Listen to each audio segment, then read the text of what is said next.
Hey guys, welcome back to my channel. I just got through listening to a podcast and I got really inspired by it, and I wanted to come on here and talk to you about my thoughts on it. It really aligned with me and the things that I talk about on my channel already. The name of the podcast is Wine and Weed. The creator is Stilo Sterling Brim. He's on MTV Ridiculousness. He's pretty cool. I watch MTV here and there, and I really enjoyed the podcast that I watched. It was about mental health, and they touched on a lot of things that I touch on in my videos that I make here. But anyway, so I wrote down some things while I was listening to the podcast to bring up in my video.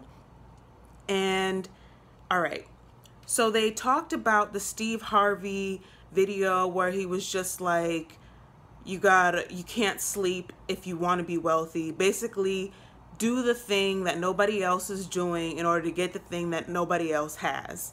That's the basis of it. And I was more in alignment with what Stilo was talking about. No, we can sleep. Steve Harvey was saying you can't sleep 8 hours if you want to be rich.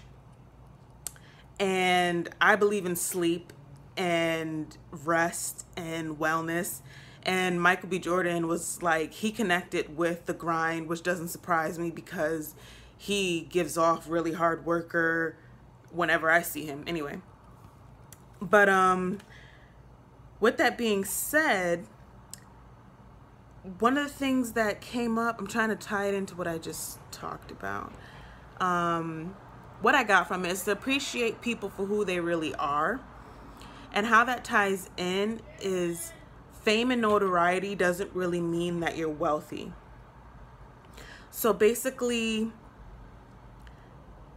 you can be in the spotlight, you can be known, you can be popular, but it doesn't necessarily mean that you're not living check to check.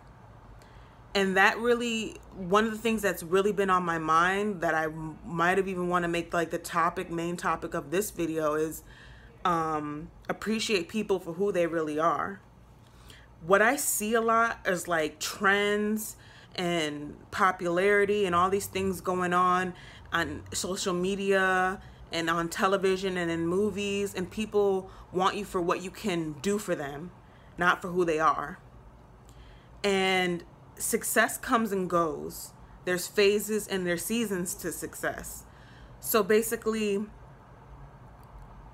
I got to see a lot of who my friends were when I was homeless.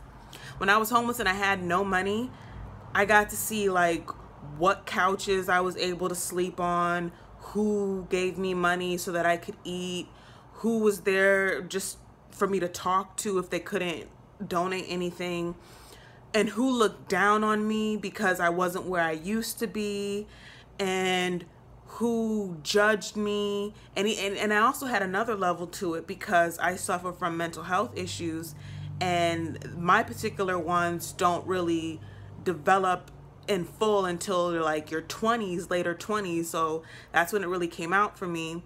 And it's like, are you gonna judge me because I have mental health issues, that I can't always be present with you, that sometimes I have difficulty? Like, are you going to look at my soul, so to speak? I don't believe in souls, but are you gonna look at my soul, so to speak, and who I am as a person, as opposed to how good I can make you look, what I can give you, basically my character. Yeah, I was just saying, success comes and goes.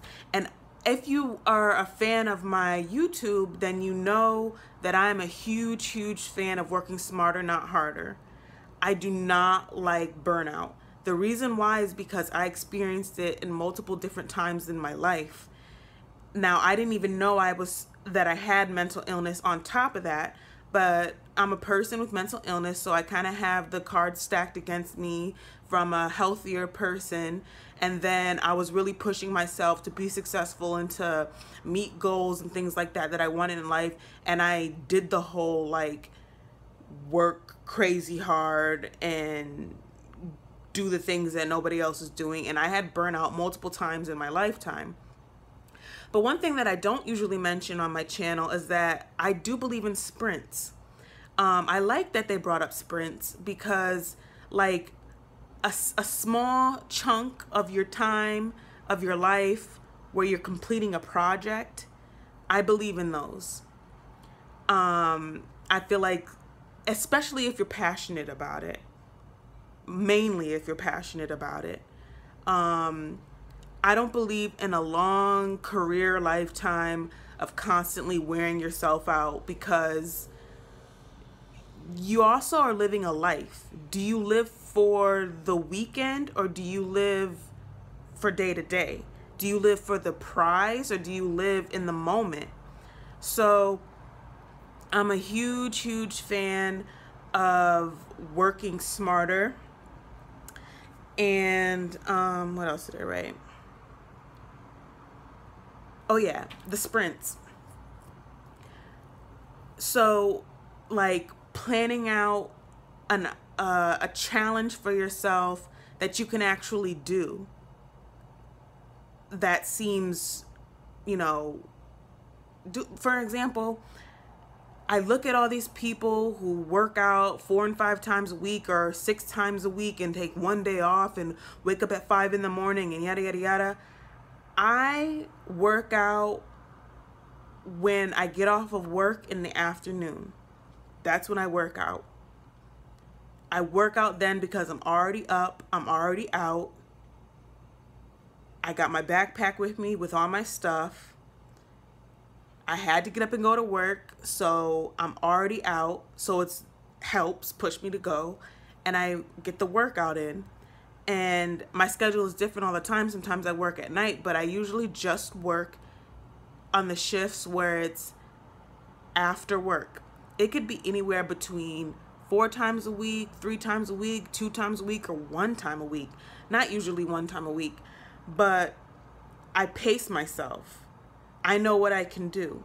Also, I'm going to incorporate myself back into the artistic industry, but I'm taking my time and I'm doing it in a way where I put my mental health first.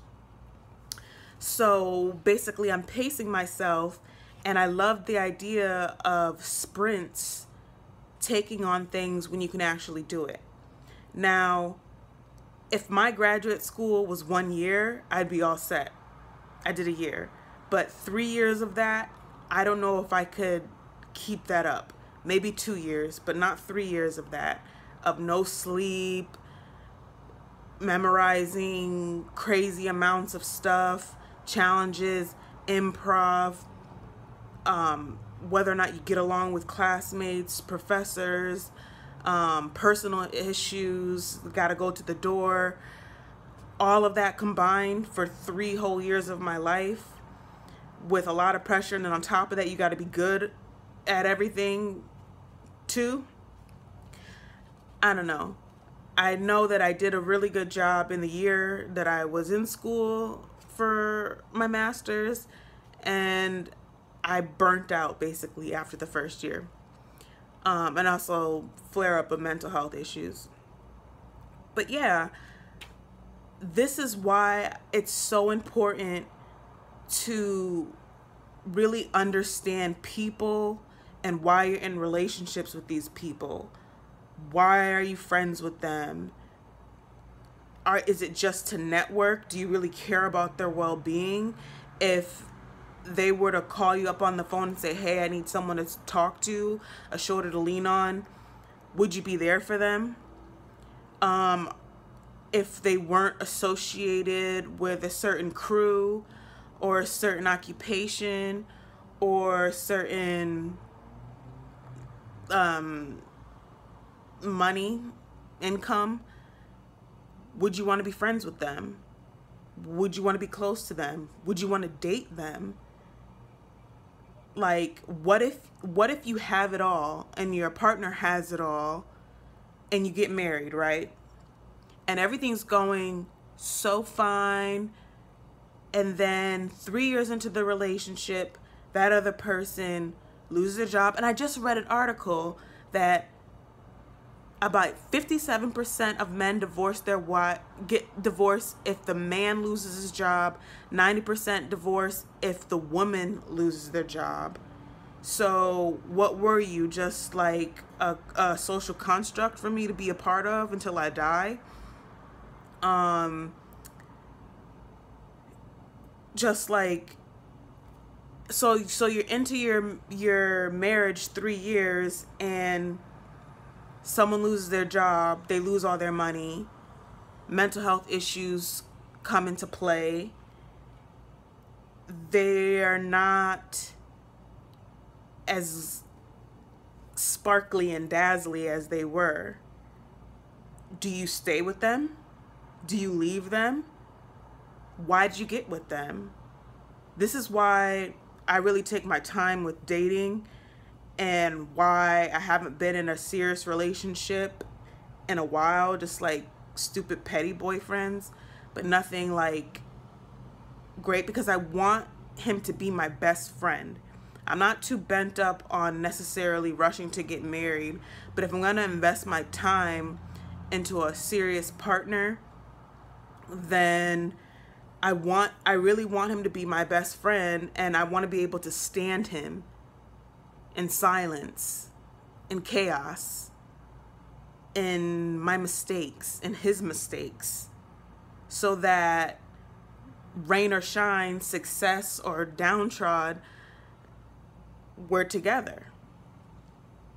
But anyway, let me know what you think in the comments, and thank you for watching.